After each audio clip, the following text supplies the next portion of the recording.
Hi everyone, hope you had a great holiday.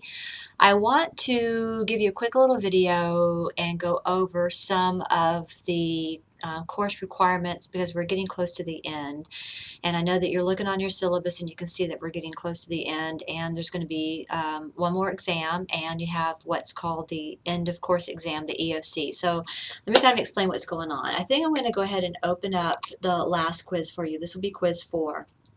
And so look on your course syllabus and you'll see what chapters will be covered on the last exam. Make sure you go over your Learn Smart modules. So go back into those Learn Smart modules, and as I mentioned before, and I've mentioned this to you, those will continue to stay open until December 9th. So make sure that you get those done, but they're there for you to practice, to go back over for the last quiz. So I'm going to have that quiz open. All right. We need to talk about the end of course exam, what you saw in your syllabus when it talked about the EOC.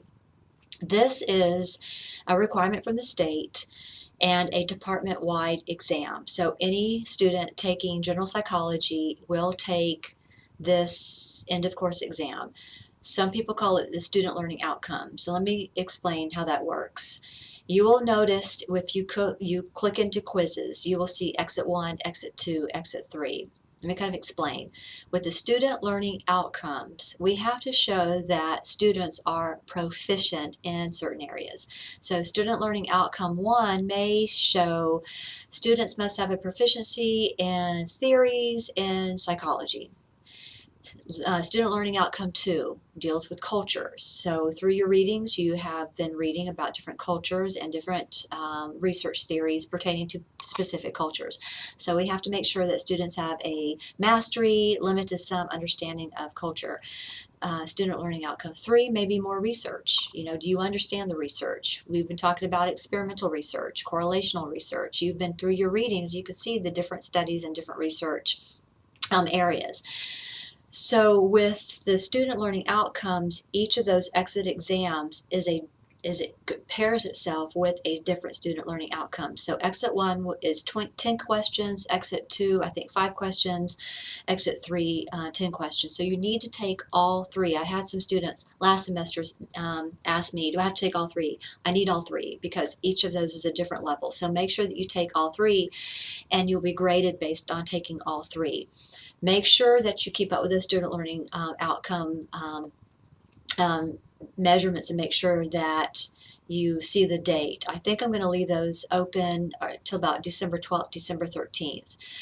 Now, the reason is I have to have grades in by the 15th, so I can't keep them open to the 15th and all of a sudden start doing all of the grades. So I may probably hold that open till the 12th and finish those out. Make sure that you complete the Learn Smart modules. That will close out on the 9th. So you have some dates that are coming up. I can't reopen those after grades are turned in. I forgot, I have to do it. No, I can't do that. You need to make sure that you put those dates down, and then I'll have those dates for you. Now, I do have an end of course study guide that will go along with the end of course exam. That has already been uploaded. So if you click on content, you will see EOC Psychology Study Guide. Go through that study guide first. Go through it, get the questions, answer the questions, and then you'll be prepared to take it. So you have 2 things. So make sure that you start studying for the last exam or last quiz, and you'll check the chapters to see what the quiz is on, and then of course the exit exams. And I will probably leave those open. I'm thinking probably more December 12th. That gives me a few days to start working on grades. Make sure you check out the study guide. So that covers all the quizzes. On Wednesday, I am going to do a little video to discuss bipolar disorder. I get a lot of questions each semester on bipolar disorder, and I have a great little example to give. Is what I used to use when I was working with patients on bipolar to help them to understand the manic and the depressant. So I'm going to make another little video, probably upload that on Wednesday, and that will discuss a little bit about bipolar disorder. I'll probably discuss a little bit of schizophrenia, because I usually get a lot of questions on schizophrenia, and then some of the other psychological disorders that you're reading in that chapter. I do want to say this is a general psychology, so it's just a general example of psychological disorders. It does not cover all the psychological disorders. It covers more of the disorders that we see. You hear a lot about bipolar, you hear a lot about depression, you hear schizophrenia, you hear about dissociative disorders, what you may call multiple personality disorder. You do hear about sociopaths. Sociopathy, we see it a lot. It's on the media.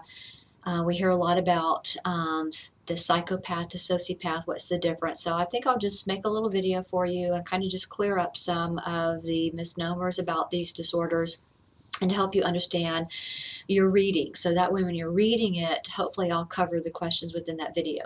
So I just want to make a video to cover the last quiz and the EOC, and then look for the next video that will just talk a little bit about bipolar, schizophrenia, dissociative identity disorder, and of course sociopathy. That seems to be quite popular. So if you have any questions, again, you have my number. You can text me, call me. I'm here Monday through Thursday, so if you need to come in and even want to expand on some of your readings to kind of discuss it with me, please feel free, send me a text. I can tell you when I'm in my office and we'll get together and we can discuss it. So I'm here. So just kind of please make note of those due dates. Once the grades are in, I can't go back and open up things. The grades are done. So just make sure you have that in your calendar, in your phone, somewhere.